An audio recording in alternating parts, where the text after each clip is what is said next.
कभी भी अपने मन पर साधक को विश्वास नहीं करना चाहिए।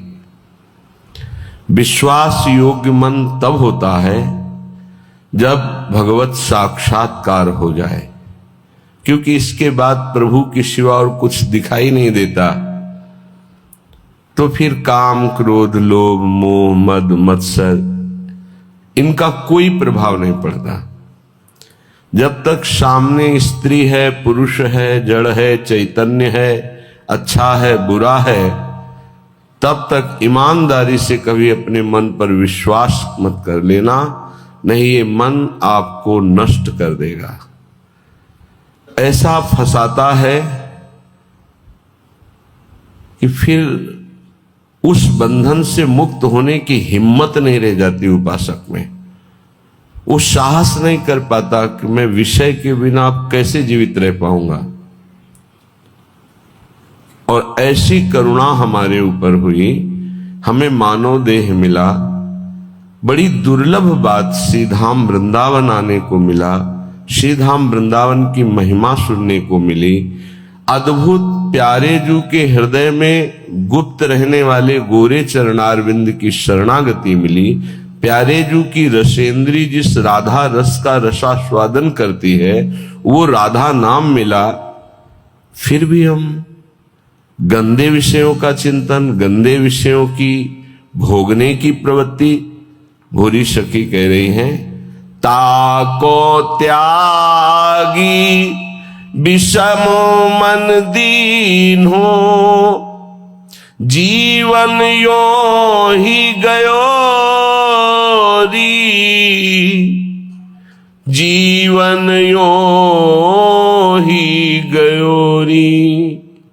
कोटिक भांति कुकर्म कमाए, छीन नहीं नाम जप्योरी, छीन नहीं नाम जप्योरी। जानत प्रीति की रीति किशोरी। ये मन पूरे जीवन भर फंसाए रखता है। ये भोग लिया, ये भोग लूं, ये देख लिया, ये देख लूं, ये सुन लिया, ये सुन लूं, बार बार वही। कभी तुम्हें मन पे गुस्सा नहीं आता कि इस दुष्ट मन को अब जलने दिया जाए? इतना प्यार मन से है कि मन की जलन बर्दाश्त नहीं। मन जहां जलने लगे तो बस फिर कुछ नहीं, कोई नहीं। मन को इतना दुलार, अरे उस दुष्ट को जलने दो, वो जल करके निर्विकार होगा। पर इतना तदात्म मन से है कि मन की जलन हम स्वयं में मान लेते हैं, और जहां स्वयं में मन की जलन माना तो मन हमें गुलाम बनाकर मनमानी आचरण कराता है। सच्ची मानिए, इसी के कारण भगवत साक्षात्कार नहीं हो पाता। नहीं, हम पर जितनी कृपा है इससे तो कई बार भगवत साक्षात्कार हो जाए। इतनी अपार कृपा है कि कई बार भगवत साक्षात्कार हो जाए, पर हमारा दुष्ट मन, हमारी इंद्रियां बोले ताको त्यागी। ऐसी करुणामयी ललित किशोरी को त्याग करके मन विषयों में, गंदे विषयों में, घृणित विषयों में कैसे समझावे इस दुष्ट मन को? मलमूत्र के द्वार इस शरीर को प्रिय मानकर इन्हीं शरीरों में सच्चिदानंद सुख की खोज कर रहा है। बड़ी दुर्गति का विषय है। कोटिक भांति कुकर्म कमाए। एक एक क्षण हमारा बड़ा कीमती है। जो क्षण गया वो नहीं आएगा दोबारा जीवन में, माइनस होता चला जा रहा है। हमारी जितनी श्वासें प्रतिपल हम घाटे में चले जा रहे हैं, माइनस होती चली जा रही हैं। मृत्यु नजदीक आ रही है। कमाई की तरफ ध्यान ही नहीं दे रहे, गंवाते चले जा रहे हैं। कोटिक भांति कुकर्म कमाए, यह है गंवाना। श्वासों को गंदे चिंतन में, गंदे आचरण में समय व्यतीत किया, अपने जीवन को, अमूल्य जीवन को नष्ट कर दिया। छिन नहीं नाम जप्योरी, एक क्षण भी शांत चित्त होकर राधा राधा राधा राधा कभी नहीं जपा। पर हे किशोरी जो, आप तो प्रीति की रीति जानने वाली हैं। जैसा भी हूं मैंने अपने जीवन को आपके चरणों में समर्पित कर दिया। कुकर्मी हूं, पापी हूं, नीच हूं, पर लाडली जो आपका हूं। प्यारी मैं तो तिहारी दासी, तरसत अज हूं दरस की प्यासी। प्यारी मैं तो तिहारी दासी, बार बार लोचन अकुलावे, मन अधीर नहीं धीरज आवे। अब तो देहु कृपालु किशोरी, सहज कृपा करी कुंज खवासी। प्यारी मैं तो तिहारी दासी, मैं हूं तो आपकी दासी, पर इस काम ने, इस क्रोध ने, इस लोभ ने बलात् मेरे हृदय पर अधिकार करके मनमानी आचरण करा लिए। हे मेरी लाडली, हे मेरी प्रियाजू, अब तो कृपा करो, मैं जैसी भी हूं आपकी हूं। लाडली मेरे नेत्र कहीं न कहीं तो ये चाह ही रहे हैं कि एक बार आपका साक्षात्कार करें। हे स्वामिनी जी, आप तो सहज कृपालु हो, तो आप कृपा करके अपनी रूप माधुरी का एक बार नेत्रों को पान करा दीजिए, तो मेरा मन, मेरी चित्त, मेरी एक एक वृत्ति आपकी दासी हो जाएगी। प्यारी जो, आप कृपा करके इनको अपनी सेवा में रख लीजिए। मन को, बुद्धि को, चित्त को, अहम को। मेरे बस के नहीं कि मैं आप में लगा पाऊं, आप कृपा करके अपनी रूप माधुरी के द्वारा इनको आकर्षित करके अपनी सेवा में लगा लीजिए। हे मेरी प्रिय सखी, मुझे सबसे बड़ा सुख मिलेगा निस दिन बदन सरोज निहारो, सहज रूप पर तन मन वारो। लाडली, आपका रूप ऐसा है कि अखिल लोक चूड़ामणि मदन मोहन श्री लाल जो महाराज अपने मन को खो दिए आपके रूप में, फिर मेरा मन क्या है। हे किशोरी जो, आप अपने रूप के प्रेम जाल में मेरे मन को फंसा लीजिए। मेरा तन, मेरा मन ये आपका है। अगर अब ये काम क्रोध आदि कहीं ले जाते हैं तो आप देखो, मेरी सामर्थ्य नहीं कि मैं इनको रोक सकूं। सपने हूं और न देखो हूं को, ऐसी कृपा कर दो। वैसे तो मैं देख रहा हूं कि जागृत स्वप्न में कोई भी मेरा सहयोगी नहीं है। कैसे? जो है वो सब गिराने वाले हैं, सजाने वाले नहीं हैं। मान लेना हमारी बात। इस सृष्टि में जो दोस्ती करेगा वो तुम्हें चढ़ने से गिरा देगा। चढ़ाने वाला दोस्त तो केवल भगवान ही है, या भगवान का निज जन प्रेमी है, जो झुक करके गिर करके कहता मेरे ऊपर पैर रखो और चढ़ जाओ परम पद में। वो तो केवल भगवान का भगवत प्राप्त महात्मा ही हो सकता है, अन्यथा नहीं। अन्यथा तो चढ़ते हुए का पैर पकड़ के घसीट के गिरा करके उसे अपने अनुकूल बना लेना, ये माया के पार्षदों का कार्य है। स्वप्न में भी हमारा कोई सहयोगी नहीं है, सच्ची मानिए, कोई सहयोगी नहीं। आप प्रगट में जिसे सहयोगी मानेंगे वही विक्षेप दे देगा आपके भजन में। ये गांठ बांध ले साधक कि स्वप्न में भी कभी किसी को अपना न मान ले कि ये मेरा प्रिय है, नहीं तो वही तुम्हारे जीवन का घातक चिंतन वाला बन जाएगा, तुम्हारे चिंतन में बाधा पहुंचा देगा। ये माया पहले झुक के आती है, क्योंकि अगर सीधे युद्ध का चैलेंज दे के आवे तो साधक कभी परास्त ही नहीं हो सकता, क्योंकि भगवत पार्षद है। साधक जब मारा गया तो दया में मारा गया। इन शब्दों को बहुत ध्यान से सुनना। ये सत्संग है भगवत प्राप्ति के लिए, चाहे गृहस्थ साधक हो या विरक्त साधक। कभी माया ऐसे चैलेंज करके नहीं आती संतों के पास, साधकों के पास, भक्तों के पास, क्योंकि जानती चैलेंज करने पर इनका स्वामी खड़ा हो जाएगा, और स्वामी साथ खड़े तो दासी है माया, सामने टिकेगी नहीं, भाग जाएगी। वो बड़ी चतुरता से आती, प्रवीणता से झुक के आती है और झुका के रौंद के जाती है। ये लिख लो कागज में, चाहे दिमाग में लिख लो। झुक के आती है और झुका के रौंद के रुला के फिर उन संतों का अनुभव निकलता है। स्वप्न में भी कभी किसी को अपना ना माने। यहां जीवन में ये बात लिख लेनी चाहिए। ये अनुभव की बात है। विक्षेप त्रिभुवन में कोई नहीं डाल सकता। विक्षेप वही डाल सकता है जिसको अपना माना है, बस। वो चाहे वस्तु हो, चाहे व्यक्ति हो, चाहे स्थान हो, जिसे अपना मान लोगे वही तुम्हारे भगवत चिंतन में बाधा खड़ी कर सकता है, अन्यथा किसी की ताकत ही नहीं है।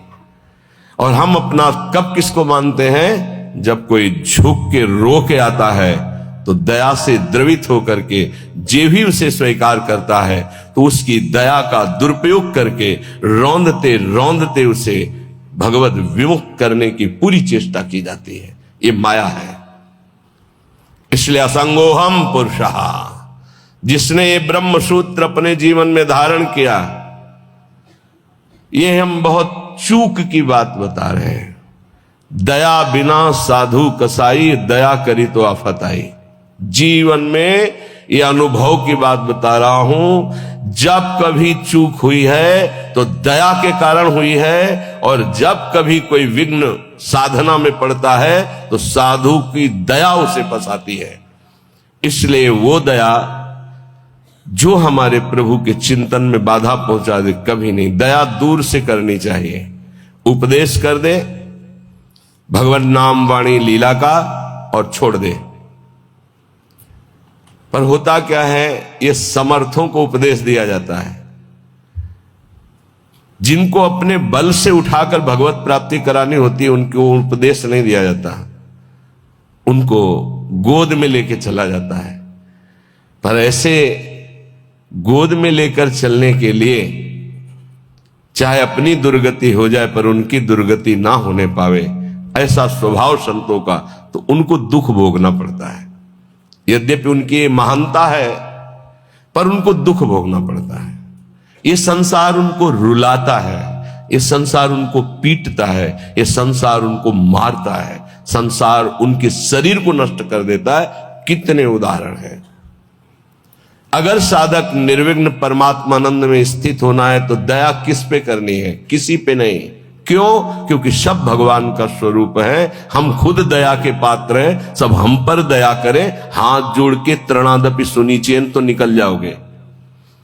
और अगर गुरु बने दया करके परम पद प्राप्ति कराने के लिए, तो उदारता है, ये उसका स्वभाव है। पर रो के यहां से जाना पड़ेगा, पिट के यहां से जाना पड़ेगा, और नाना प्रकार के प्रहार को सह के जाना पड़ेगा। ये बहुत आंतरिक बात कह रहा हूं, अगर समझ पाओ तो समझ लेना, नहीं आगे माया समझा देगी आपको।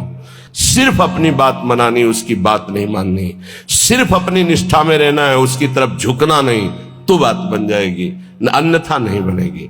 अगर ये रहा कि मुझे अपनी बात बनाने के लिए मुझे इसकी बात माननी, तो ध्यान रखना जीवन भर पछताना पड़ेगा, जीवन भर रोना पड़ेगा, और उसका कल्याण हो कि नहीं फिर संशय हो जाएगा। क्योंकि श्रद्धा शासन से प्रकट होती है, दुलार से नहीं। श्रद्धा कभी किसी की सुरक्षित रखनी है, उसकी श्रद्धा बढ़ानी है, तो कभी किसी को दुलार ना करे, ये गांठ बांध ले। आप इस भाषा को नहीं समझ पाएंगे, लेकिन इसको मान लोगे तो जीत जाओगे माया पर। संतों के अनुभव सुने जाते हैं, वो किसी राग द्वेष से युक्त नहीं होते, वो परमात्मा साक्षात्कार कराने वाले होते हैं। कभी भी साधक को, संत को, उपदेशक को दया करके, द्रवित होकर, अपने सिद्धांत का त्याग करके उसको सुधारने के लिए कभी ना झुके। अगर अपने सिद्धांत से उसका उद्धार होता है तो ठीक है, अपने सिद्धांत को त्याग दिया तो जीवन भर पश्चाताप रहेगा और सामने वाले का उद्धार नहीं हो सकता। ये खूब सूक्ष्मता से रात रात भर भगवत चिंतन करके उसका अनुभव कि उपासक की ये गलती हो जाती है। अपने लोग किसी भी बात को, किसी भी घटना को घुस करके हुए घुनाक्षर न्याय, जो जैसे घुन गेहूं को ऊपर पूरा सुरक्षित रखता है और एक जगह से छेद करके अंदर जाता है और पूरा का पूरा माल ले लेता है, केवल खोखा रह जाता है, ऐसे उसे घुनाक्षर न्याय कहते हैं। किसी भी घटना, किसी भी शब्द पर घुस जाना और उसके रहस्य को निकाल करके ज्यों का त्यों ऐसा अनुभव करना, ये उपासक बड़े बड़े संतों से गलती हो जाती है और इसी गलती का नाम साधुता है। इसी गलती का नाम साधुता है कि वो अपनी गति दुर्गति का ध्यान न रख करके पामर जीवों को परम पद प्रदान करने के लिए नीचे उतर जाते हैं। आओ हमारे सर पर पैर रखो और भगवत प्राप्ति करो। हम जैसे हैं वैसे प्रियालाल के हैं। हमारे प्रियालाल में अपार सामर्थ्य है। साधक जब तक भगवत साक्षात्कार न कर ले तब तक तटस्थ भूमिका रखे, कभी किसी को अपना न मान ले, नहीं तो भगवत साक्षात्कार में बाधा पड़ जाएगी। तुम जैसे हो वैसे भगवत साक्षात्कार कर सकते हो, हमारी बात ध्यान रखना। काम है, क्रोध है, लोभ है, चिंता मत करो।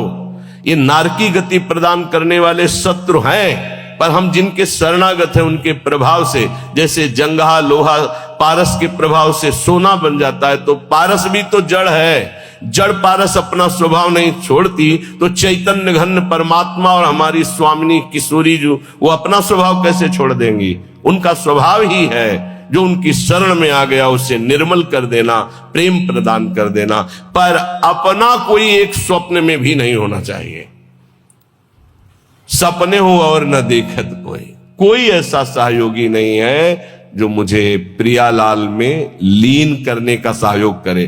प्रियालाल से दूरी बनाने वाला मित्र तो मिल जाएगा। बड़ी विचित्र चाल माया की है।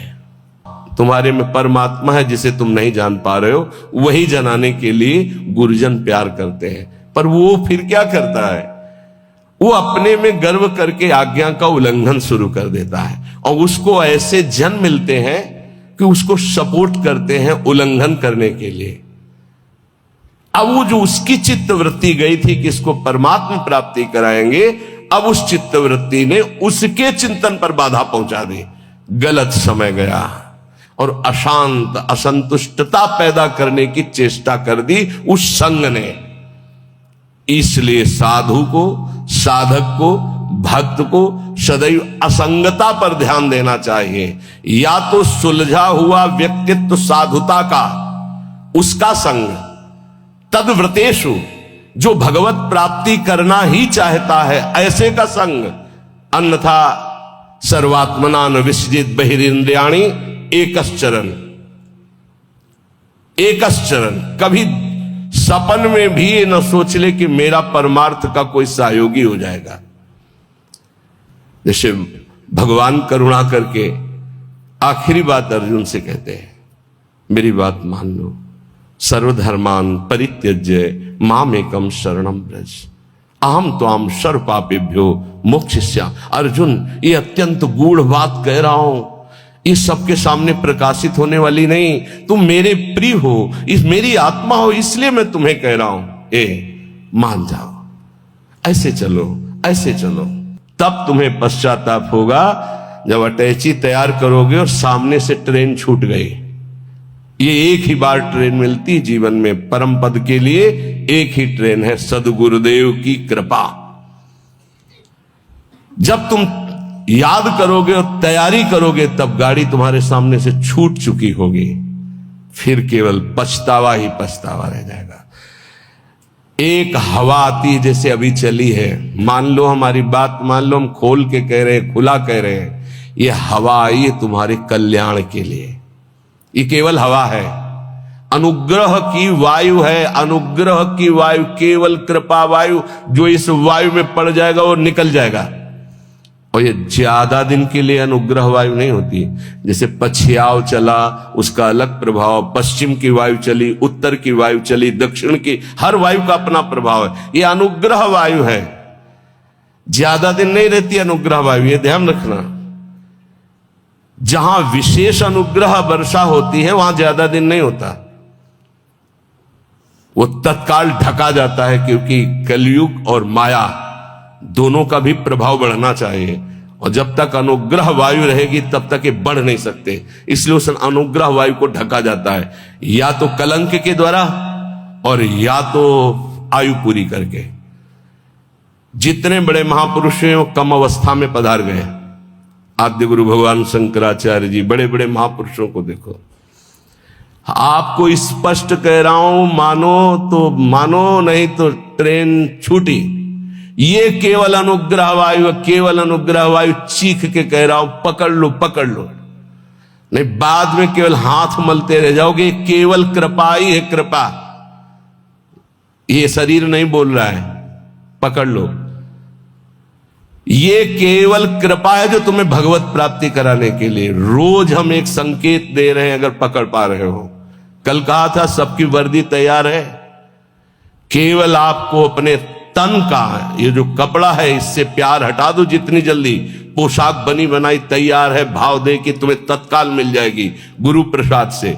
नाम लिख चुका है, पोशाक नप चुकी, बन चुकी है, बस इंतजार तुम्हारे इस शरीर रूपी वस्त्र के राग का त्याग करने का है, और उसकी तैयारी हो रही है। उसकी तैयारी तुम केवल सहयोग कर दो। लेकिन नहीं, ये मलिन मन, ये मलिन इंद्रियां बस इसी शरीर को मैं मानकर भोगों में सुख के लिए, वो इसी से प्यार, इसीलिए बहुत दूर नगरी नजर आ रही नहीं, बहुत नजदीक दिखाई दे रही है। बहुत कम समय के लिए अवसर मिला है, जिसे तुम वर्षों मान रहे हो, ऐसे चले गए, ऐसे चले गए। इसलिए बहुत सावधान होकर जो सत्संग सुन रहे हो, कर लो भगवत प्राप्ति। तैयार केवल तुम्हें होना है भगवत प्राप्ति, तो इष्ट और गुरु कराएंगे। केवल तैयारी तुम्हारी है। अगर चूक कर गए, आपसे सच्ची कह रहे हैं, इस समय इसमें कोई जीवात्मा नहीं बोल रही। तुम्हें बात समझ लेना। जैसे भूत का आवेश होता है ना, तो झाड़ने वाला कहता है ये भूत बोल रहा है। इसमें गुरु कृपा से परमात्मा तत्व बोल रहा है। अगर तुम पकड़ पाओ तो पकड़ लो। खुला तुम्हारे कल्याण की बाजार लगी है, ये बाजार लग गई कल्याण की। इसमें कोई साधक नहीं बोल रहा है, इसमें कोई जीवात्मा नहीं बोल रहा है। ये हम इसलिए परिचय दे रहे, पकड़ पाओ तो पकड़ पाओ।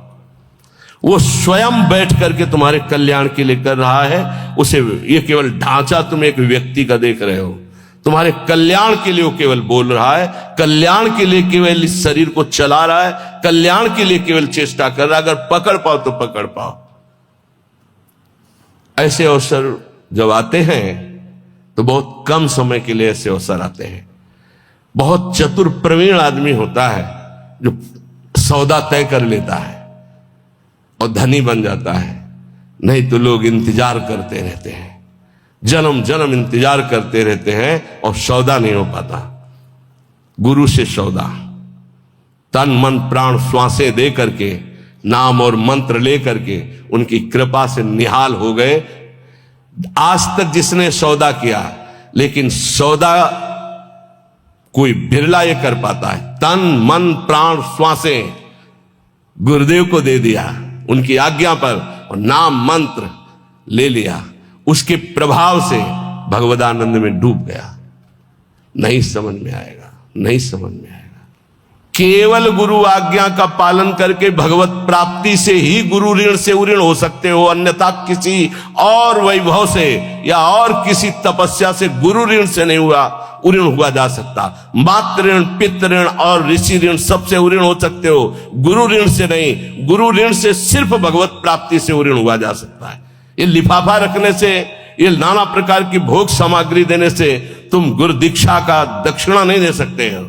ये दक्षिणा, हम बोले राधा, श्री कृष्ण बिक जाए तो भी इसकी कीमत नहीं दे सकते हैं।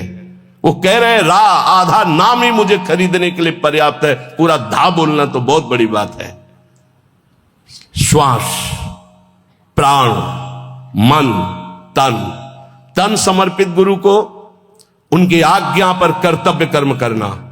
मन समर्पित गुरु को आराध्य देव के नाम मंत्र और उनकी लीला चिंतन में लगाना।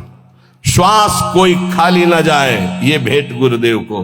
तन मन प्राण कहते श्वासों को ही। अगर तन मन प्राण समर्पित हो गया तो सौदा पक्का। वो तुम्हारे अंदर है, किसी साधना से वो बढ़ता या घटता नहीं है। असाधन से घटता नहीं, साधना से बढ़ता नहीं है।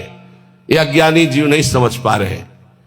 साधन से वो बढ़ता नहीं है, असाधन से घटता नहीं है। केवल असाधन त्याग से साधना करने से पर्दा हटता है, बस। तुम हटा पाओ नहीं, खुद हटा के दर्शन दे देंगे। कपट का पर्दा झपट करके लाडली लाल फाड़ देते हैं, उनका वैसे हो जाते हैं, अधीन हो जाते हैं। पर ये अहंकारी जीव अधीन होना जानता ही नहीं है। लाख प्रयास करो, वो समझ ही नहीं पा रहा है कि अनंत जन्मों के बाद मुझे ऐसा अवसर हरि ने दिया है मुक्त होने के लिए। इसलिए भाई प्रार्थना है, मान लो इस समय आपको अवसर मिला है केवल भगवत प्राप्ति का। सावधान होकर के अगर सुन लिए, समझ लिए तो भगवत प्राप्ति बहुत इससे ज्यादा सरल सृष्टि में कोई कार्य नहीं है भगवत प्राप्ति जैसा। संसार में सब जन यही कहते हैं कि भगवत प्राप्ति जैसा कठिन कोई कार्य नहीं है, और हम आपको वृंदावन की भूमि से कहते हैं भगवत प्राप्ति जैसा कोई सरल कार्य नहीं है। ये कब? जब केवल प्रभु अपने हो जाए तब। और प्रभु को अपनापन में ना ले करके अपनापन शरीर और शरीर संबंधियों से तो जन्म जन्म मुनि जतन कराहे, जन्म जन्मांतर करते रहो बहुत दूर नगरी। अगर गुरु कृपा से बात समझ में आ जाए कि डुभोरी सखी के स्वप्न में और कोई नहीं, जागृत की तो जाने दो, स्वप्न में कोई नहीं। प्रियाजू, हमें कहीं अब और ठौर नहीं है, आपके सिवा कोई और नहीं है। हो गई भगवत प्राप्ति, आप देख लेना। जैसे छोटा बच्चा जरा सा विचलित होता है तो मां दौड़ पड़ती, गोदी में ले लेती है, ऐसे हमने श्री जी को देखा है। जरा सा शारीरिक या मानसिक बात हो तो तत्काल लाडली जो मुस्कुराती हुई, उनके प्यार, उनको बुलाना नहीं पड़ता, उनके प्यार उनके दुलार को देखना है तो उनके सिवा किसी और को अपना मत मानना, कोई और है ही नहीं। पर अब आप माने हुए हो और किसी और को मत मानना, जिसे और मानते हो उसे अंदर से राग हटा दीजिए, फिर देख लो हमारी लाडली जू का प्यार कैसा। मनन करना हमारी इन प्रार्थनाओं को, हमारी इन बातों को। सच्ची कहते हैं इस समय कृपा की वायु चल रही, अगर वायु के अनुकूल चल जाओगे तो नौका भवसागर से पार हो जाएगी, और प्रतिकूल कोशिश करोगे तो भंवर में फंस जाएगी। वायु का कुछ नहीं बिगड़ता, वो तो आई और गई। वो सिर्फ आपकी कृपा, वायु आपका कल्याण करने के लिए आई है, उसे पकड़ लो तो पकड़ लो। अर्जुन से साक्षात भगवान कह रहे हैं कि मेरा अवतार ही इसीलिए होता है, धर्म की स्थापना और अधर्म का जो बढ़ावा करने वाले उनका विनाश। समझा? फिर इसके बाद तो प्रश्न ही नहीं होना चाहिए था जब अर्जुन को परिचय दे दिया कि मैं कौन हूं, मैं किस लिए आता हूं। अब इसके बाद परिचय जब प्राप्त हो गया तो फिर प्रश्न कैसा रहा, लेकिन नहीं सही ढंग से सुना तो दिखाना पड़ा। दिखाने के बाद भी प्रश्न बंद नहीं हुआ, नहीं वही बंद होना चाहिए था।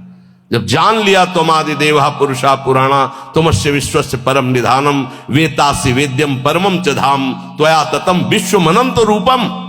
जब जान लिया तो प्रश्न कैसा बन सकता हो। ये उन्हीं अर्जुन जी के वचन है, त्वमादि देवा पुरुषा पुराणा तुमस्य विश्वस्य परम निधानम वेतासि वेद्यम परमम च धाम त्वया ततम विश्वमनंत रूपम। प्रभु मैं देख रहा हूं, वायुर्मोग्निर्वरुणा शशांका प्रजापतिस्तम प्रपिता महस्य नमो नमस्तेस्तु शास्त्र कृतव्या पुनरस्य भूयोपि नमो नमस्ते। अब प्रश्न कहां रह गया, लेकिन फिर भी प्रश्न हुआ। सर्वतो भावेन एक बात कह करके भगवान ने विश्राम की। सर्वधर्मान परित्यज्य मामेकम शरणम व्रज। बहुत प्यार से कही। सब कुछ समझाने के बाद भी यदि ये समझ में नहीं आता तो फिर अभी भगवान के द्वारा वो विधान नहीं बना जिस विधान के लिए अनुग्रह वायु तुम्हें प्रेरित कर रही है। नहीं तो मान जाओ, इसमें तुम्हें मानना होगा। ये तुम्हारी तरफ से, प्रभु की तरफ से तो पूरा प्रवाह आ रहा है कृपा का। बार बार तो बनत नहीं आ संजोग अनूप मानुष तन वृंदा विपिन रसकन संग विविरूप। ये बहुत बढ़िया संयोग बन गया, बहुत बढ़िया। प्यारी जो बहुत कृपालु है। जरा सा शारीरिक या मानसिक तो मुस्कुराती हुई लाडली जो खड़ी है। ऐसी करुणामयी किशोरी के सिवा किसको अपना? अगर किसी को अपना मान रहे हो तो ये तुम्हें मजाक लगेगा जो हम बोल रहे हैं, और अगर अपना नहीं मान रहे हो तो ये तुम्हें अनुभव में आने लगेगा कि मेरी लाडली जो प्रतिपल मुझे देख रही। जहां जरा सा मानसिक विक्षेप हुआ तो स्वप्न में विराजमान है, वो जागृत में विराजमान। इतना प्यार करने वाला कोई है ही नहीं त्रिभुवन में, हरि भी नहीं है। जितना लाडली जो प्यार करती उतना हरि भी नहीं करते। हरि भी को कभी कभी गुस्सा आ जाता है, वो भी इंतजार करते हैं कि बुलाओ त्राहिमाम हो करके। इंतजार कर रहे हैं द्रौपदी के त्राहिमाम का। हे, इंतजार कर रहे हैं। विचार करो जरा, भक्त जब तक त्राहिमाम नहीं बोलेगा तब तक हरि इंतजार कर रहे हैं। लेकिन मेरी लाडली जो नहीं, हमने नहीं बुलाया। हा किशोरी, ऐसा नहीं। ये हा किशोरी प्रेम में निकल सकता है, दर्द में नहीं। हरि से भी ज्यादा महादुलार लाडली जो, क्योंकि हरि इंतजार करते। देखा, जब तक तुम्हें अपने दांतों तक का भरोसा रहा तब तक हरि, और जब दांत का भरोसा छूटा द्वारिकाधीश गोविंद तो वस्त्रावतार हो गए। हमारी श्री जी इतना इंतजार नहीं करते। पर ध्यान रखना, अपनापन केवल श्री जी से हो, नहीं तो आप प्रश्न कर दोगे कि मैंने बुलाया भी नहीं आई, क्योंकि कोई और है आपका। जिस दिन अपनापन केवल श्री जी का होगा तो ये त्राहिमाम बोलना हरि के लिए है। हमारी लाडली जो अलबेली सरकार है वो दौड़ पड़ती हैं, वो ये नहीं देखती हैं कि अब मुझे बुलाए तब मैं जाऊं। ऐसा हमारी श्री जी का स्वभाव नहीं। धन्य धन्य धन्य तेई जे इनके उपासी है, वही धन्य धन्य धन्य आपके आगे लगने वाला है, यदि आप अपनापन समेट कर हमारी महारानी जी से कर ले। मान लीजिए और कोई नहीं, हरि ही महारानी जी बने। पर बस समझ ला है, हरि ही परशुराम है और हरि ही राम है, तो बड़ा अंतर है। हरि ही लालजू है, हरि ही लाडली जू है। पर लालजू के हृदय का प्रेम वो हमारी श्री लाडली जू के रूप में अद्भुत करुणा, अद्भुत दया। कैसे तुम्हें बताए? उनकी मुस्कुराहट में दिल में जो पावर आता है वो दवा आज तक बनी ही नहीं। दिलवर की मुस्कुराहट से जो दिल में पावर आता है वो आज तक दवा ही नहीं बनी। कैसे समझोगे तुम इन बातों को? अपनापन केवल लाडली जू से। स्वप्न में भी और कोई नहीं, चरण सरोज अनन्य उपासी। बस ये ठसक लानी है कि श्री जी के सिवा हमारा कोई नहीं। जिस दिन ये आ गई तो आप जीत जाओगे। किस पर? माया पर नहीं, हरि पर विजय। अजित को जीत लोगे, हरि अधीन हो जाएंगे। तो क्या लाडली जी केवल मुस्कुरा रही थी? तो राधा संग बिना नहीं श्याम जी कहां थे? श्याम सुंदर कहां थे? तो श्री जी सामने से मुस्कुरा रही थी, लालजू पकड़े हुए बैठे थे। तो श्री जी हमारी तरफ मुस्कुरा रही थी या लालजू की तरफ निर्णय करना मुश्किल है। सच्ची कह रहे हैं। जब ऐसे देखो तो मुस्कुराती हुई श्री जी थी, जब ऐसे देखो तो जहां श्री जी की दृष्टि होती वहां लालजू। जिस पुष्प पर लाडली जू की दृष्टि होती लालजू से कर कमल में लिए होते हैं, तो वो ऐसे लिए होते हैं और वो सामने मुस्कुराती होती है। ये हरिवंश बल से कह रहे हैं। मान लो, केवल मान लो। यहां कोई तपस्या साधना काम नहीं करती, केवल अपनापन काम करता है। बहुत भोरी सरकार है, बहुत करुणामयी है। श्रीपाद प्रबोधानंद जी महाराज महाभाग्यई प्राप्तम, जो हम बोलते हैं वो झूठा नहीं बोलते हैं महापुरुषों के। महाभाग्यई प्राप्तम बपुरिद मिहा कर्णि महिमाद्भुतो वृंदाटव्या कलित मखिलम स्वप्न सदृशम शुभायामाश्वासो नहीं नहीं मतो नापि वपुषी क्षणेस्मिन्नेव त्वं तदभिचल वृंदावन वनम। अपने को जब तक अपना भार लिए रहोगे तब तक डुबोना ही डुबोना है। अपना भार बहुत सुलझ कर, हरिराम व्यास जी कहते हैं, डारी भार पे भार व्यास दास अब प्रगट बखानत। कैसे बखानत? अरे डर लग जाएगा कि अपने अनुभव की बात कहेंगे तो रुक न जाए, छुप न जाए। व्यास दास अब प्रगट बखानत, डारी भार पे भार, भार में झोंक दिया पूरा भार, डारी भार पे भार, परम धन राधा नाम आधार। महापुरुषों के वचनों को समझो। अपने मुख से अपनी बात कहना निषेध कही गई, लेकिन कहत से श्री हरिवंश बल, हरिवंश भरोसे भये निडर और नित गरजत हरिवंश बल। महाभाग्य ही प्राप्तम, महाभाग्य उदय हो गया तुम्हें, ये जो सौभाग्य प्राप्त है। बपुरिद मिहाकर्ण महिमाद्भुतो वृंदाटव्या कलित मखिलम स्वप्न सदृशम। ए भाई, मनुष्य देह प्राप्त करके जो प्रियाजू की शरण में तुम आ गए हो, वृंदावन का दर्शन मिल रहा है, हरिवंश शरणागत हो, लाडली जू के शरणागत हो, श्यामा श्याम के शरणागत हो, महाभाग्य ही प्राप्तम, ये महाभाग्य से प्राप्त होता है। अद्भुत महिमा में तुम जुड़ चुके हो श्री जी की। कलित मखिल स्वप्न सदृशम, यहां जो तुम देख रहे हो संसार में घर परिवार, ये स्वप्न के सदस्य है। जिसे तुम महाभाग्य नहीं समझ पा रहे हो वो है श्री जी की शरणागति। और जिसे महाभाग्य संसार में समझा जाता है सांसारिक उन्नति, घर मकान रुपया पैसा, कह रहे हैं कलित मखिलम स्वप्न सदृशम शुभायामाश्वासो। आहा, मैं तुम्हें केवल आश्वासन ही नहीं दे रहा हूं, महाशुभ का संकेत कर रहा हूं कि एक भी श्वास राधा नाम से खाली न जाए। कुछ ही दिनों में देख लेना। नहीं नहीं मतो नापि वपुषी, ये तुम्हारा शरीर टिकेगा नहीं, जाएगा।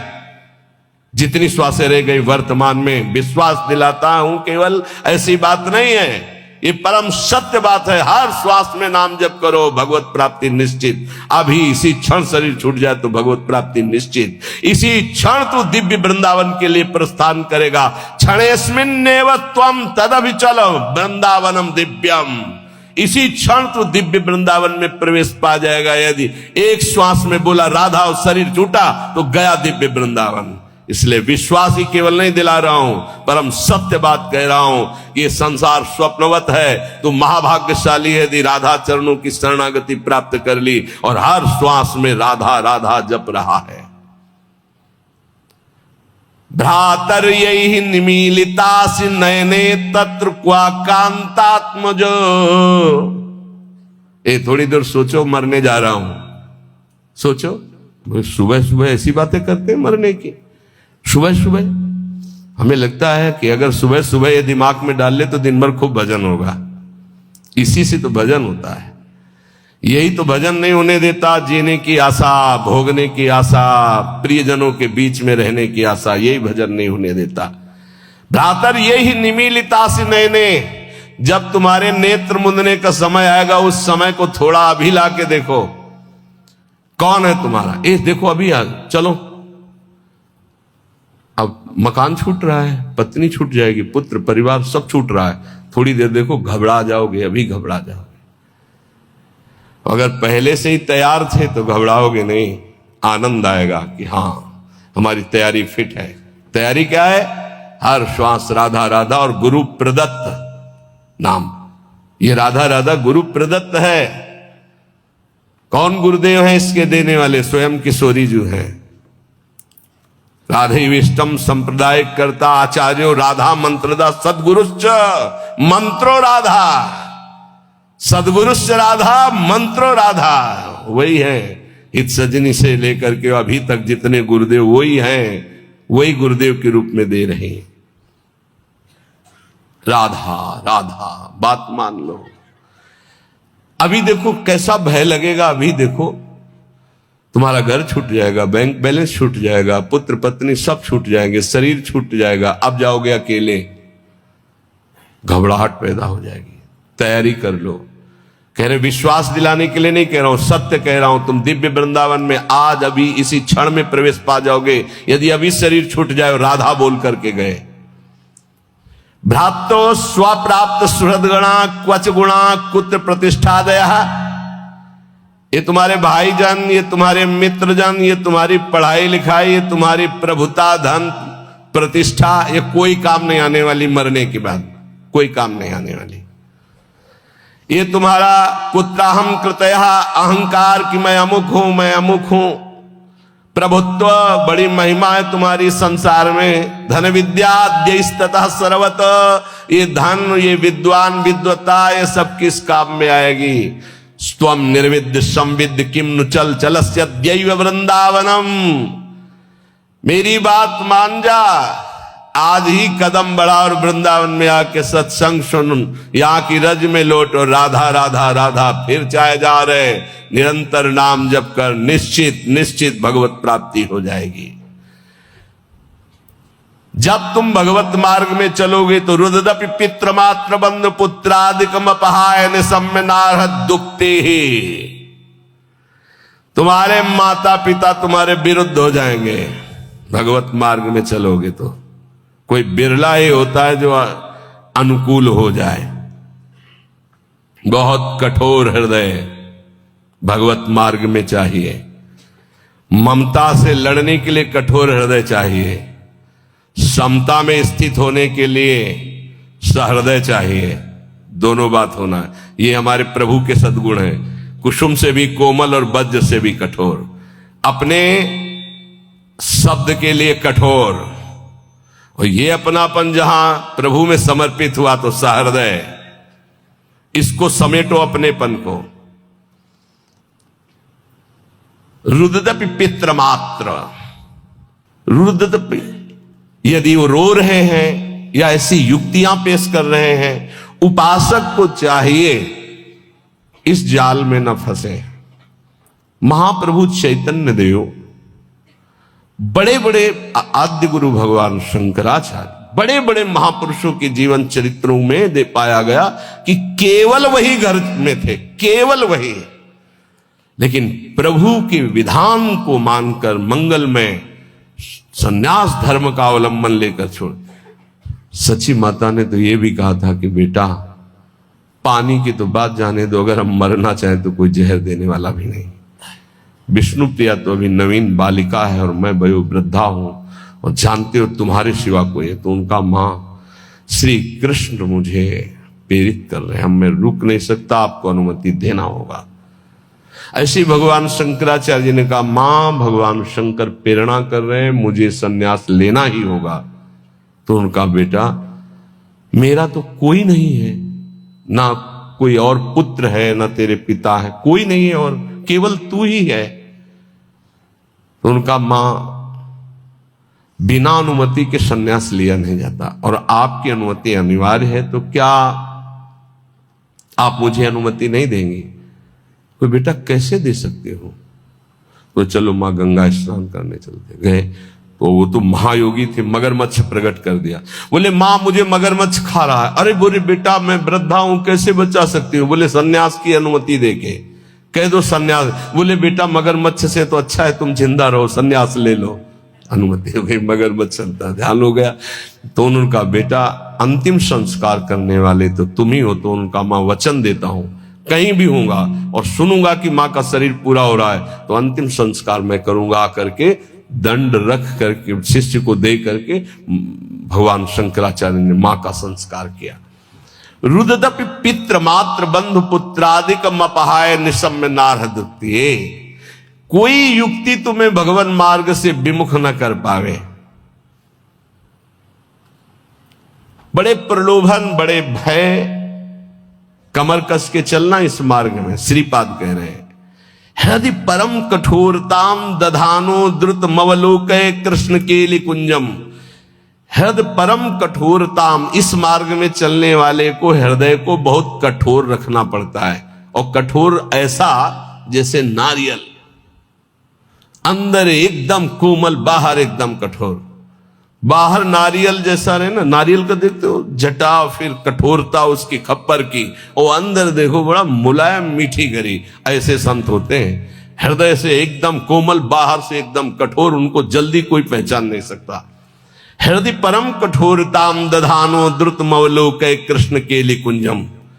यदि तुम मेरी ये बात मान गए और हृदय को कठोर कर लिया और ममता का त्याग करके निरंतर भजन किए, तो इसी जन्म में तुम श्री कृष्ण केलि कुंजम, श्री कृष्ण केलि कुंजम क्या, राधा केलि कुंजम, हाँ श्री राधा केलि कुंजम प्रवेशम, प्रवेश हो जाएगा श्री जी की केलि कुंज में। ये संपूर्ण वृंदावन राधा केलि कुंज है, प्रियालाल की केलि कुंज है।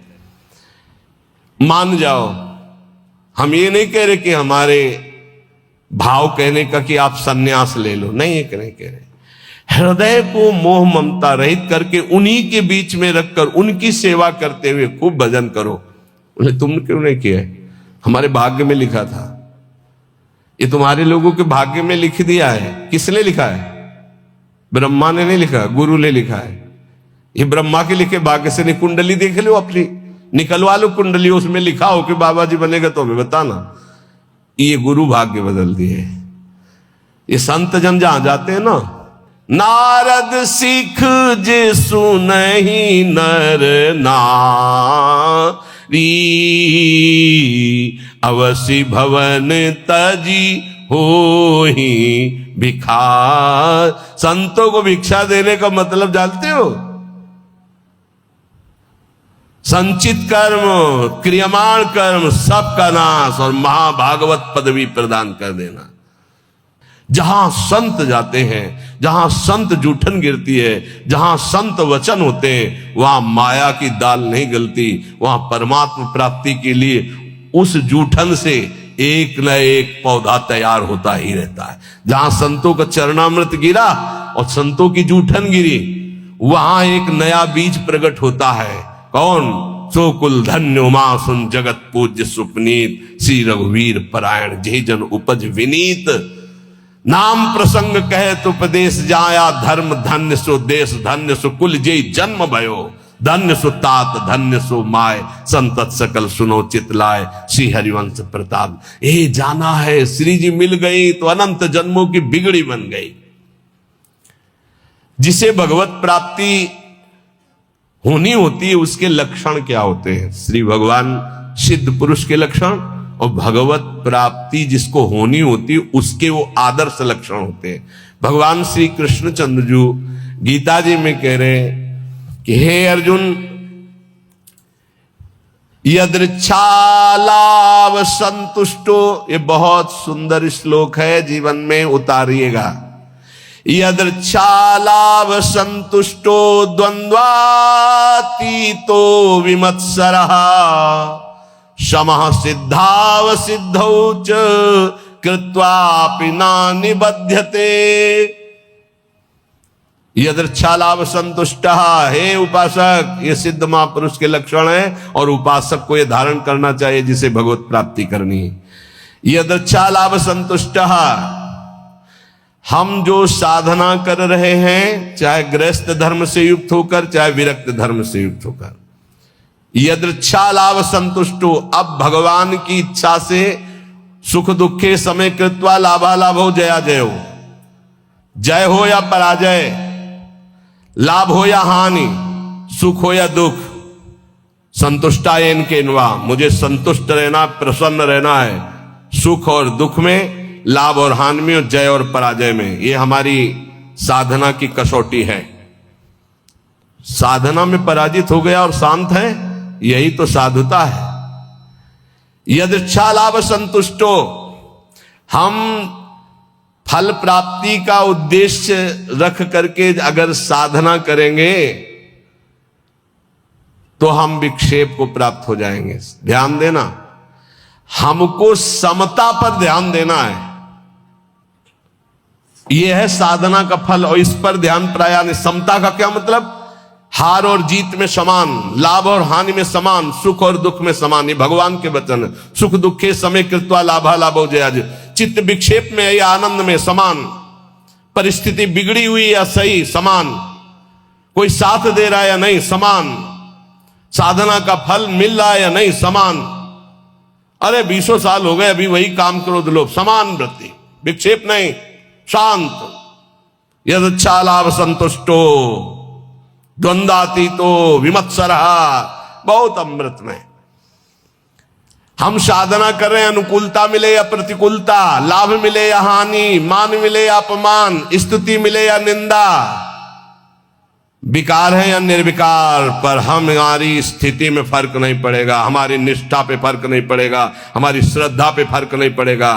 यदृच्छा लाभ संतुष्टो, पकड़ो पकड़ो इस बात को, अभी आनंदित रहोगे। हमें मतलब है नहीं अपने हृदय से। क्यों नहीं मतलब है? हमने दे दिया ना प्रभु को। बोले हमारा मन शांत नहीं, तो तुमने दिया क्या? यार किस तरह झूठे दानी हो। शरणागति तो यही से होती। तनुवांग मनोभिरमलई सोहम तयुआश्रिता, शरीर मन वाणी कर्म प्राण सब कुछ प्रभु को समर्पित, मैं सहित। अब हमारा क्या? ये तो हरि का है, प्रियाजू का है।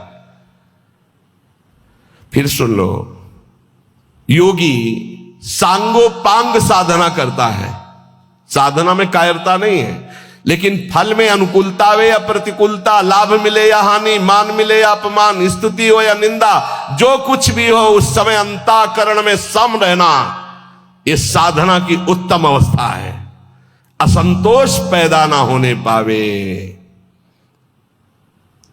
ये तो हुई विरक्त साधक या भगवत भक्त की। अगर गृहस्थ में है तो जैसे उत्तम व्यापार करता है, व्यापार में घाटा हो जाए या लाभ हो जाए तो भूले नहीं, घाटा हो जाए तो प्रभु को भूले नहीं, समान भाव। फिर हम प्रयास करेंगे। अंतःकरण बिगड़ना नहीं चाहिए, श्रद्धा नहीं बिगड़नी चाहिए। हर एक परिस्थिति में तुम्हारा अंतःकरण अपनी आराधना में लगा रहना चाहिए, तो उसके हृदय में जो फल होगा उसका नाम होगा समता, जो भगवत प्राप्ति का स्वरूप है। ऐसा नहीं कि लाभ का और हानि का उसे ज्ञान नहीं होता, होता है, पर उसको दुख नहीं होता। किसको? जो भगवद आश्रित भजन करने वाला होता है। लाभ होने पर अभिमान नहीं होगा, हानि होने पर दुख नहीं होगी, जय होने पर फूलेगा नहीं, पराजय होने पर निराश नहीं होगा। परिणाम में सुखी दुखी ना होना यह साधक का लक्षण है। परिणाम में सुखी दुखी होना यह संसारी पुरुष का लक्षण है। साधक का अंतःकरण अनुकूलता प्रतिकूलता के असर से ऊपर होता है। संसारी पुरुष का हृदय अनुकूलता पे हर्षित होता है, प्रतिकूलता पे रोता है, शोकित होता है। तुम संसारी पुरुष नहीं हो, घबराना नहीं, क्योंकि तुम साधक हो, भगवान के शरणागत हो। अंतःकरण में तुम्हारे ऊपर कोई प्रभाव नहीं पड़ना चाहिए अनुकूलता या प्रतिकूलता का। ये कब? जब पापाचरण नहीं होंगे तब। पापाचरण होंगे तो केवल बातें सुनोगे, इसका प्रभाव पड़ेगा। यदृच्छा लाभ संतुष्टा, जैसे प्रभु तुम्हें रख रहे, जोई जोई प्यारो करे, सोई मुई भावे। देख लो, प्यारे हराना चाहते तो हम जीतना क्यों चाहें? हम राजी है। प्यारे दुख में रखना चाहते तो हम सुखी क्यों होना चाहें? हमें दुख वो सुख से भी बढ़कर है जो हमारे प्यारे हैं। बने तो रघुबरते बने, और बिगड़े तो भरपूर। हम उस बिगड़ने पर भी सुखी हैं, क्योंकि प्रभु के विधान से हो रहा, मैंने थोड़ी सोचा है। यदृच्छा लाभ संतुष्टा, पहला बैठा लो। किसी भी स्थिति में विचलित नहीं होना, किसी भी स्थिति में नहीं। ऐसा नहीं होता। लाभ हो या हानि हो, अनुकूलता हो या प्रतिकूलता हो, मान हो या अपमान हो, निंदा हो या स्थिति हो, समान भाव रख के तब माना जाएगा इष्ट प्रेम या गुरु प्रेम। जोई जोई प्यारो करे सोई मोहि भावे। ये कोई सरल भाव नहीं है। प्यारे ने कैंसर दे दिया भावे, गाओ जोई जोई प्यारो करे सोई मोहि भावे। अनुकूलता में तो सब गाते जोई जोई प्यारो करे सोई मोहि, प्रतिकूलता में गाओ जोई जोई प्यारो करे सोई मोहि भावे। आगे कह रहे द्वंद्वाती तो विमत्सरः, जो भगवान का भक्त होता है उस पर किसी भी द्वंद्व का प्रभाव नहीं पड़ता, सिद्ध महापुरुष पर। पूज्यपाद श्री उड़िया बाबा जी महाराज, प्रभुदत्त ब्रह्मचारी जी ने बहुत बड़ा संत संगोष्ठी रखी थी, जिसमें हरि बाबा और उड़िया बाबा भी पधारे थे। तो उस समय एक सन्यासी महान जो भारत में यश प्राप्त किए हुए थे, उनके गुरुजन। सिद्ध महापुरुषों की स्वाभाविक यश कीर्ति होती रहती है, तो उससे जो भगवत तत्व के ज्ञान होना और भगवत तत्व का बोध होना, इसमें अंतर होता है। तो भगवत तत्व के ज्ञानी थे वो, पर भगवत तत्व बोध संपन्न महापुरुष तो उड़िया बाबा थे।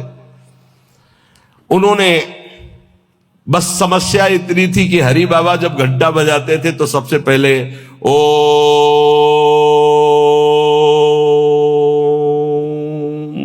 नाद करवाते। तो इसका विरोध हुआ कि ये केवल अमुक ही बोल सकते हैं, हर वर्ण के नहीं बोल सकते हैं। उड़िया बाबा से कहा गया कि आप वहां बैठते हैं, आप इसका विरोध क्यों नहीं करते? उड़िया बाबा ने कहा हरि स्वयं हरि हैं, हरि बाबा स्वयं हरि हैं, वो जो कुछ करते हैं सब परम धर्म है, हम उनका विरोध नहीं कर सकते। इसी बात को लेकर के बाबा की बहुत निंदा की भरी सभा में बाबा बैठे थे, पद्मासन लगाए। बाबा के बड़े बड़े व्याकरणाचार्य, बड़े बड़े ब्रह्मबोध संपन्न महापुरुष संग में रहते थे उड़िया बाबा के। वो खड़े हो गए बड़े ज्ञानी जन और कहा कि बाबा की तरफ देख के, बाबा ने सबको बैठा लिया और बैठे रहे आधा घंटे। खूब वो माइक मिल गया था तो खूब फराटेदार श्लोक और बार बार उड़िया बाबा का नाम ले लेकर उड़िया बाबा की निंदा, और कोई निंदा के चांस नहीं थे इसी व्यवहार को। सन्यासी होकर के ऐसा विरोध नहीं करते, ऐसा ऐसा ऐसा। बाबा जब संपन्न हो गई निंदा तो उठे और अपनी कुटिया में आ गए। सब शिष्य जन जो और मित्र जन जितने थे सब, बाबा आपने रोक क्यों दिया, उनके तो हम मुख बंद कर देते, ऐसी नहीं। बोले देखो यही सत्संग सुना तुमने, यही आज तक हमारे संग का फल रहा कि तुम उनका मुख बंद कर। देखो वो जो निंदा कर रहे हैं सही कर रहे हैं। शरीर धर्म को लेकर के अगर निंदा कर रहे हैं तो बहुत सही बोल रहे हैं, और आत्म स्वरूप को लेकर कह रहे हैं तो जो वो आत्मा है वही आत्मा है, अभेद है, वो अपने आप की अपनी निंदा कर रहे हैं तो हमें क्या परेशानी है, क्योंकि आत्म तत्व तो एक है। और शरीर की निंदा तो शास्त्र करते हैं, हम करते हैं, वो भी कर रहे हैं, क्या परेशानी है? कोई समस्या, कोई क्षोभ नहीं निंदा का। द्वंद्वाती तो ये तो सिद्ध पुरुष के लक्षण होते, साधक को ऐसा ही होना चाहिए। अगर हमारी कोई निंदा करता है तो हमको बिल्कुल ऐसे रहना है जैसे कोई हमारी प्रशंसा करे तो हम कैसे रहते हैं।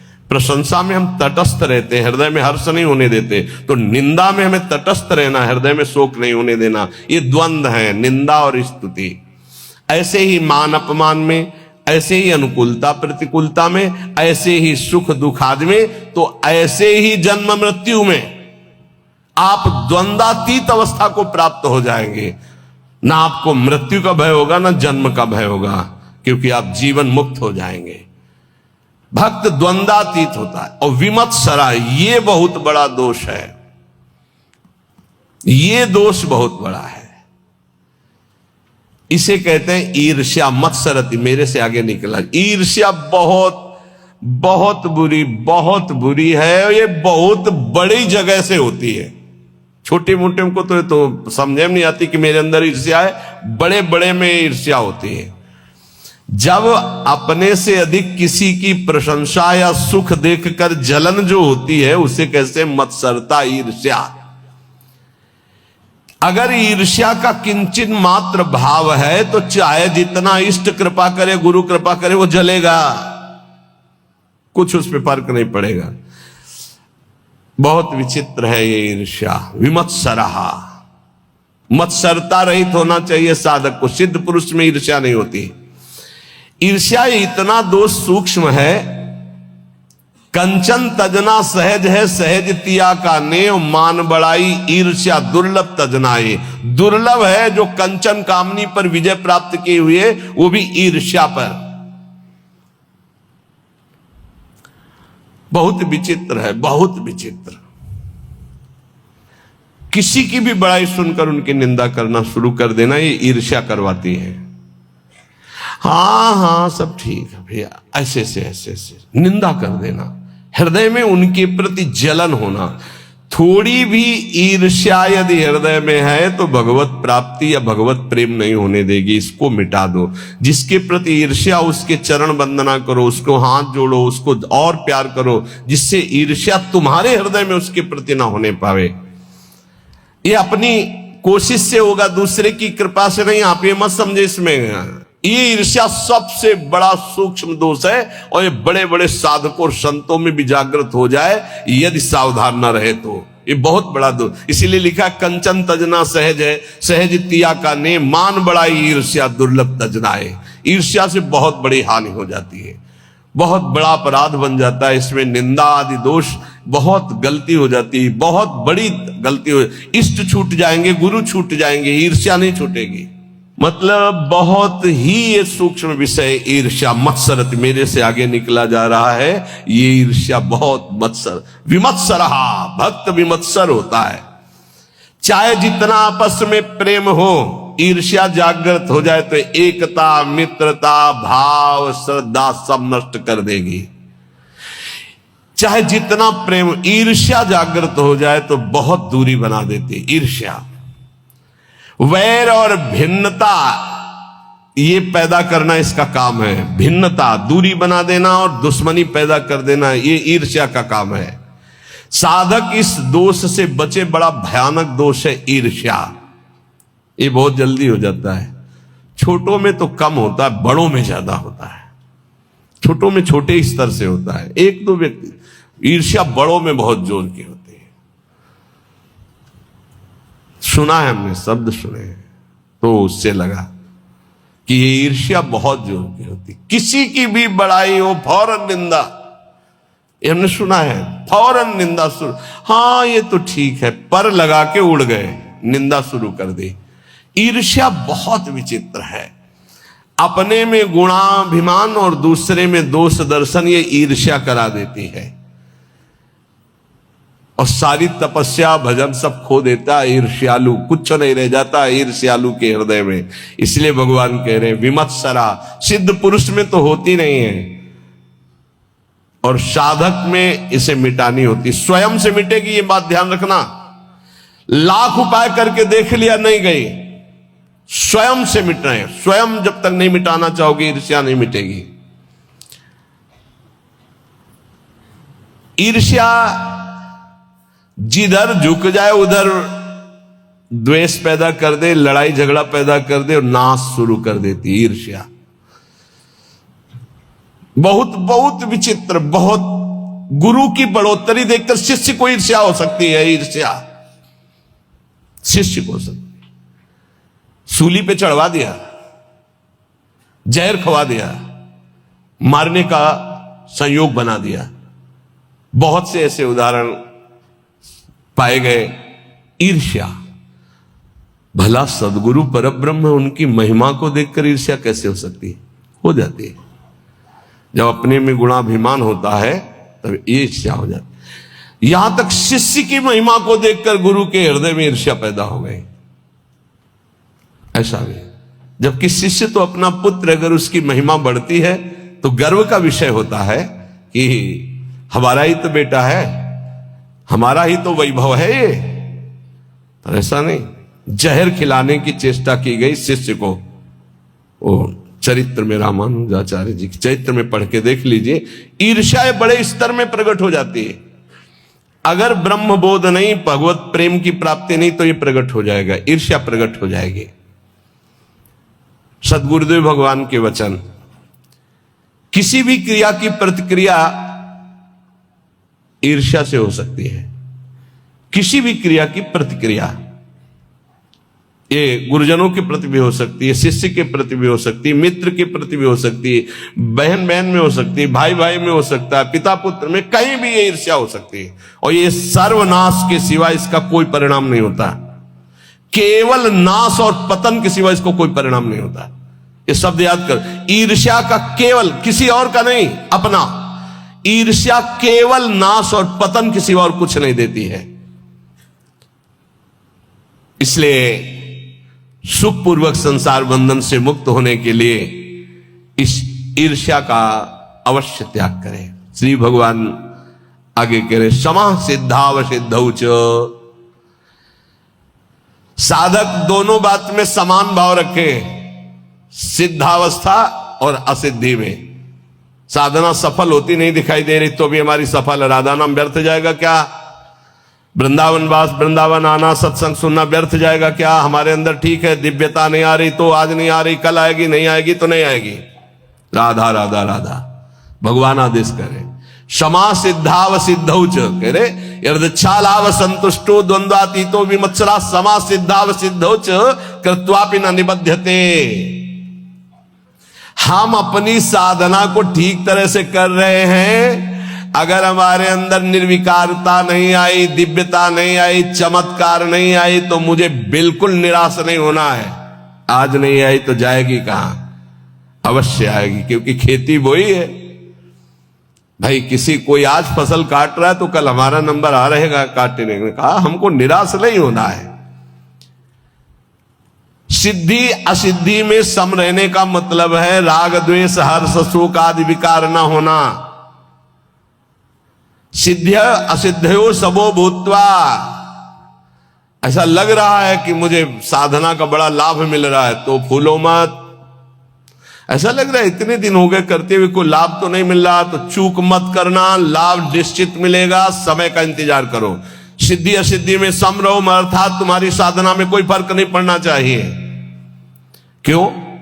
क्योंकि मैं प्रभु के लिए कर रहा हूं, प्रभु मेरे लिए जो विधान कर रहे हो बहुत मंगल में कर रहे हैं। मैं नीच अधम इस योग्य नहीं हूं कि अभी स्थिति आवे इसलिए वैसे रख रहे।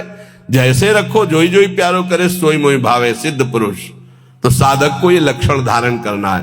कृत्वापि न निबध्यते, ऐसा योगी कभी बंधता नहीं है। जो यदच्छालाव संतुष्टो द्वंद्वातीतो विमत्सरः, जो द्वंद्वों से अतीत है, ईर्ष्या रहित है, जैसे प्रभु रख रहे वैसे राजी है। और जो सिद्ध्या सिद्धियों समो भूत्वा, सिद्धि असिद्धि में सम है, उसको त्रिभुवन में कोई बांध नहीं सकता। वो जीवन मुक्त महापुरुष है। इसलिए भगवान इस श्लोक में सिद्धों के लक्षण बता रहे, साधकों को यही धारण करना है। कई प्रश्न आते हैं कि 6 महीने से नाम जप कर रहा हूं, कुछ 6 महीने से नाम जप कर रहा हूं, कोई लाभ तो नहीं मिल रहा है। जन्म जन्म मुनि जतन कराई। कितने जन्म से तुम्हारा कितना हिसाब किताब जमा है? 6 महीने से किस कोटि का भजन कर रहे हो? कितने पाप नष्ट हो गए तुम्हें क्या पता है? ईमानदारी से आज्ञा का पालन करते हुए चुपचाप भजन करते रहो, तुम्हारा मंगल हो जाएगा। सिद्धि असिद्धि में सम रहो, मान अपमान में सम रहो, लाभ हानि में सम रहो, सुख दुख में सम रहो। किसी से ईर्ष्या मत करो, ये ईर्ष्या सर्वनाश कर देती है। विमत्सरः, ईर्ष्या, जिससे ईर्ष्या हो जाए उसकी चरण वंदना करो, बहुत जल्दी ठीक हो जाएगा। लेकिन वो ऐसा नहीं होगा। जिससे ईर्ष्या करेगा वो वक्र दृष्टि से देखेगा। ऐसे अगर ये ना रहे तो मैं सुखी हो जाऊं, ऐसा ईर्ष्या अनुभव कराती। सामने कमरे वाला अगर ना रहे ना तो बहुत बढ़िया भजन हो। अगर मैं कहीं ऐसी जगह रहूं कि इसका चेहरा ना देखना पड़े, ईर्ष्या ऐसा नहीं। हमारे अंदर कमी, उसको हमें दूर करना है, बाहर वाले से नहीं। हम अगर अपनी ईर्ष्या को सुधार लिए, सिद्धि असिद्धि में सम हो गए, जैसे मुझे प्रभु रख रहे वैसे अभी हमें परमानंद की अनुभूति हो जाएगी। देखो भगवान की आज्ञा अनुसार चलोगे तो जीवन का परम लाभ प्राप्त हो जाएगा। बढ़िया अवसर है, निकल चलो, कोई विश्वास खाली न जाए। राधा राधा राधा, और सब कुछ सहना सीख जाओ। बस इसी से परमात्मा प्राप्ति होती है। 2 बातें जीवन में ध्यान रखो, भगवान का स्मरण न छूटे और सहन शक्ति। सहत सहत बाढ़ भगत, जितने सहनशील बनोगे उतने उच्च कोटि के महात्मा बन जाओगे। अंदर से, बाहर से भले पैजामा कुर्ता में रहो या स्त्री शरीर में रहो, अंदर से तुम्हारी स्थिति महान आत्मा की हो जाएगी। सहनशीलता और नाम स्मरण, ये दो तुम्हें ऊंचाई में पहुंचा देंगे।